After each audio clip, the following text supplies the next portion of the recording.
Numerical करेंगे। और वैसे हमने काइनेमेटिक्स में काफ़ी कुछ काम कवर कर लिया है, चाहे वो ग्राफिकल हो चाहे वो न्यूमेरिकल हो, लेकिन क्योंकि प्रॉब्लम्स तो कभी ख़त्म हो नहीं पाती हैं, आपको मालूम है, लेकिन फिर भी आज फिर और जो सेगमेंट मुझे लगता है कराना चाहिए, मैं वो क्वेश्चन करा लेता हूँ। और आपको जहाँ से भी न्यूमेरिकल मिलते हैं देखने को, आप अच्छे से अच्छे न्यूमेरिकलों को ट्राई कर सकते हैं। तो कोई दिक्कतें होंगी तो आप पूछ सकते हैं।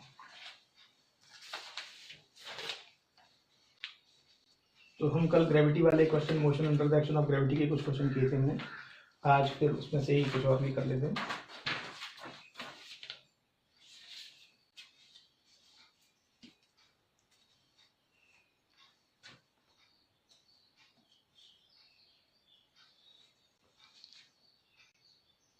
देखिए एक क्वेश्चन है हमारा, एक पार्टिकल की वेलोसिटी दी गई है कि v नॉट से फेंक रहे हैं इसको,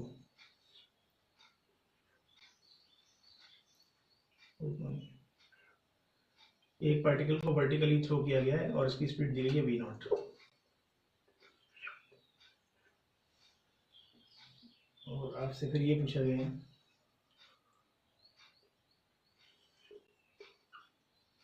फाइंड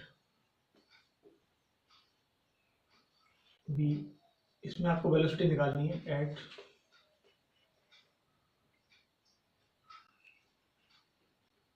एच मैक्स बाई 2, यानी जो मैक्सिमम हाइट होती है उसकी आधी हाइट पे। मान लीजिए ये यहाँ से v नॉट से फेंका तो कहाँ तक जाएगा, किसी एच तक जाएगा, किसी को अपन एच मैक्स बोल देते हैं या एच बोल दीजिए, एच मैक्स तक जाएगा। तो आपको यहाँ स्पीड पता लगानी है।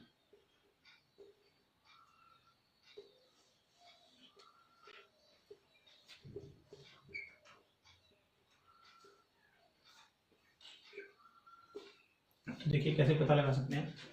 यहाँ पे आपको क्या करना होगा, यहाँ पहले आपको एच मैक्स के बारे में पता होना चाहिए। आप यहाँ पे थर्ड इक्वेशन यूज कर सकते हैं, क्योंकि आपको डिस्टेंस का रिलेशन, यहाँ पे कुछ वेलोसिटी है, मान लो यहाँ पे वेलोसिटी उस टाइम पे v होगी, ऐसा मान लेता हूँ। तो v मुझे पता लगाना है, that is final velocity. Initial velocity इसको अपन u कह देते हैं या v नॉट कह देते हैं, तो वो आपको मालूम पड़ रही है। और आपको डिस्टेंस दे रखी है, मतलब एच मैक्स बाई 2। लेकिन एच मैक्स बाई 2 का मतलब डायरेक्टली आपको ये पता नहीं लग रहा है, तो थोड़ा क्वेश्चन इनडायरेक्ट हो गया। इनडायरेक्ट हो गया तो पहला स्टेप क्या होगा हमारा, पहले हम एच मैक्स को फाइंड कर लें।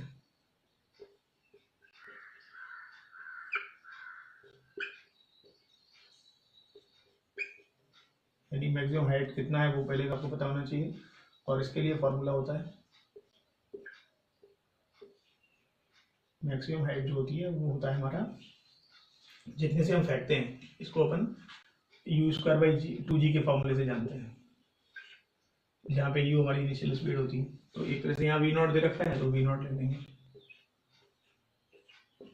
v नॉट बाई 2g, ये हमारी मैक्सिमम हाइट हो गई। लेकिन मुझे ये सेगमेंट चाहिए h बाई 2 का, तो इसका मीनिंग है मुझे क्या कर लेना चाहिए, अब यहाँ बाई 2 भी कर लेना चाहिए। जब ये इतना है तो ये कितना हो जाएगा, देखिए ये हो जाएगा मेरा v स्क्वायर, जब 2 से डिवाइड करेंगे तो यहाँ हो जाएगा 4g। यानी आपको सेगमेंट समझ में आ गया कि जो हाइट आपको लगानी है वो ये लगानी है इसमें। अब फॉर्मूला अप्लाई कर दीजिए, सेकंड स्टेप।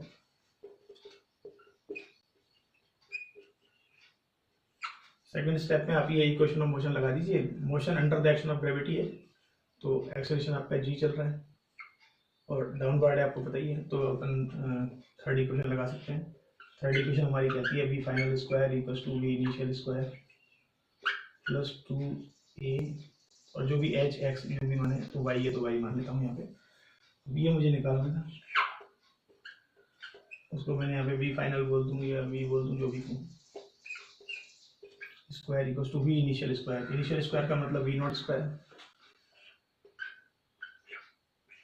माइनस 2a, जो कि आपका देखिए माइनस लिया है क्योंकि माइनस जी लेना पड़ेगा, तो यहाँ माइनस हो गया जी। और y का मतलब है जो हाइट है, तो y कितना फुट होगा, y का मतलब मेरा ये वाला कोऑर्डिनेट है, और ये अपर डायरेक्शन में जा रहा है, देखिए। तो आप इसको ये लगाएंगे वी नॉट स्क्वायर और यहाँ आएगा 4g। तो देखिए ये टर्म b में चले जाएंगे, g से g कुछ कट जाएगा और ये शायद हाफ ऐसा हो जाएगा। तो ऑन सॉल्विंग आप देख लेना, यहाँ पे ये 2 आएगा, ये आएगा, कुछ अंडर रूट में जाएगा, तो आप देख लीजिएगा। मतलब ये 2v स्क्वायर हो गया, ये v स्क्वायर हो गया, तो v स्क्वायर बचेगा, नीचे 2 रहेगा, तो अल्टीमेटली आपका बी फाइनल जो आएगा, b final will be like this, b naught by √2।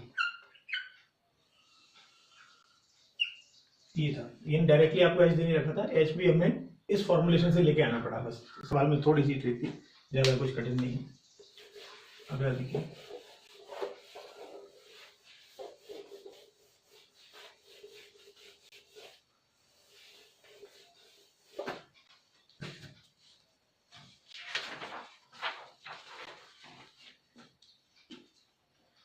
ये होता है इसको क्वेश्चन के पहले फॉर्मुलेशन समझ लेंगे, बाद में हम क्वेश्चन भी कर लेंगे। देखिए इसमें हमने दे रखा है क्रॉसिंग ऑफ ए पॉइंट।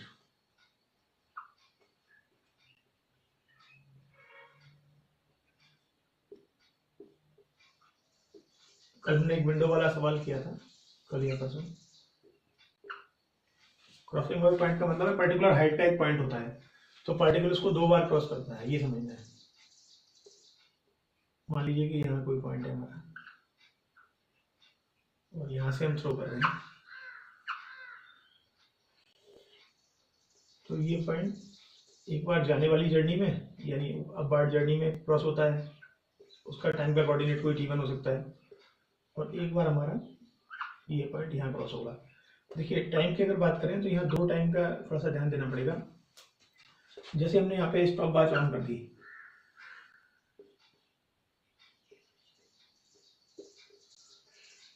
जैसे आप इसका ये खटका दबाएंगे, जो इसमें बटन होता है, तो अब क्या होगा, बात शुरू हो जाएगी। तो पहला सेगमेंट ये होगा जब पहला, यानी इस बंदे ने जब ये विंडो को यहाँ कोई बंदा है उसने देखा, या फिर समझ लीजिए ये पॉइंट क्रॉस हुआ, तो चाहे वो ऑब्जर्व धरती से करेगा, यहाँ से क्रॉस हो रहा है तो सामने से करेगा तो बहुत बढ़िया।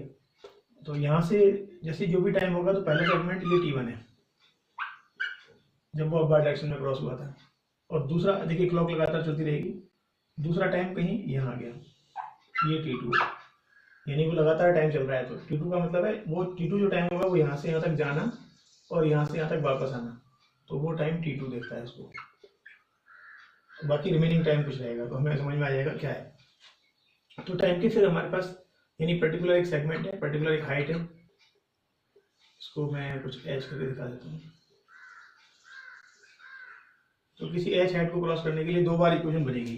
तो एच की जो इक्वेशन हम लिखेंगे, देखिए एच की इक्वेशन क्या होगी, अगर हम कहते हैं यू से थ्रो किया है, तो एच की इक्वेशन लिखिए। देखिए सेकेंड इक्वेशन बनानी है मुझे, तो एच की मैं इक्वेशन लिखूंगा, एच इक्वल्स टू, मतलब मैं इक्वेशन ये वाली यूज कर रहा हूँ, आप समझिएगा, वाई इक्वल्स टू यू, जो भी इसका वाई कंपोनेंट हो, टी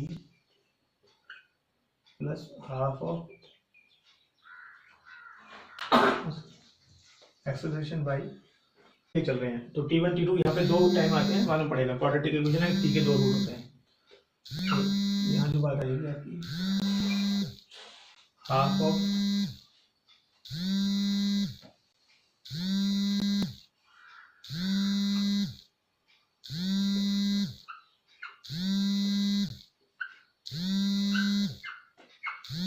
gt² ऐसा आएगा। तो यहाँ पे फिर h इक्वल्स टू,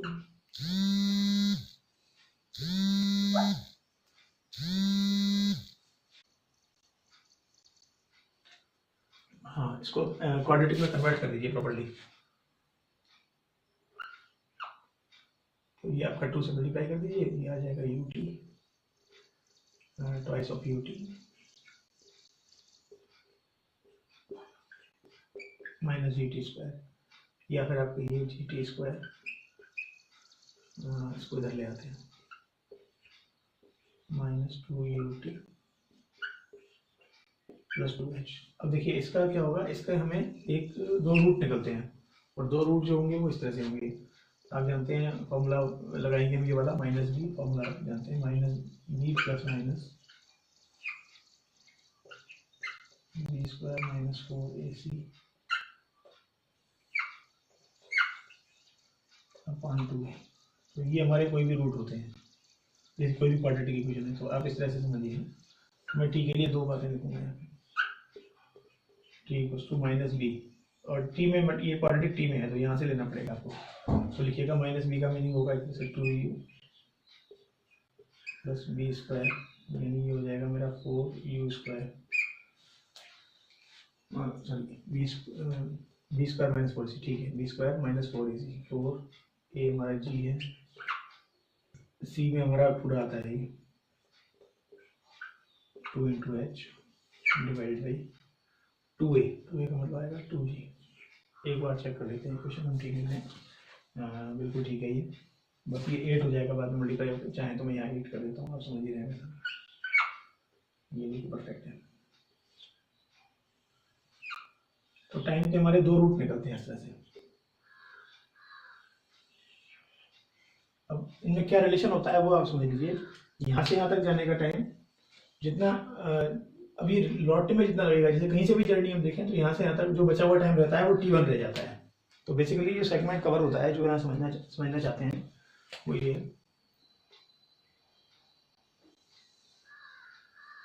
अब जो बचा हुआ टाइम यानी जितनी जर्नी यहाँ तक हुई थी t1 लगा था, इस क्रॉस होके वापस आने में फिर से टाइम t1 लगता है। और बाकी दो रूट निकालने के लिए कई बार हमको टाइम ऑफ क्रॉसिंग है तो ये इक्वेशन लगानी पड़ेगी, यानी इसमें u की वैल्यू पुट हो जाएगी तो आपके टाइम के सेगमेंट समझ में आ जाएंगे आपको। ये थोड़ा आर्टिकल के फॉर्म में समझना है, बाद में अभी क्वेश्चन नहीं कर लेते हैं। तो ये टाइम लगेगा t1। तो पूरी जर्नी के लिए दो सेगमेंट होते हैं। अगर आप इसको t1 समझ लेंगे, ये वाला पार्ट t1 है, तो ये जर्नी ये t2 हो जाएगी, मतलब ये दो लेके कवर होता है। कुल मिला के इसका मीनिंग है t1 और t2 का अगर सम करें, t1 प्लस t2 का अगर सम करेंगे तो हमारे दो रूटों का सम होगा, और वो होता है हमारा, अगर आपने रूट्स का सम पढ़ा है तो आप शायद जानते होंगे ये होता है माइनस बी बाई ए। तो माइनस बी बाई ए करेंगे तो 2u बाई जी आ जाएगा। ये आप क्वाड्रेटिक इक्वेशन जानते होंगे, थोड़ा सा बता देते हैं यहाँ पे। अगर A X square plus B X plus C equal to 0, ये क्वाड्रेटिक इक्वेशन है, और इसके रूट हमारे x1 x2 कुछ भी होते हों, दो रूट आते हों x1 x2, तो x1 x2 का सम जो होता है वो होता है माइनस बी बाई ए, और इनका प्रोडक्ट जो होता है x1 x2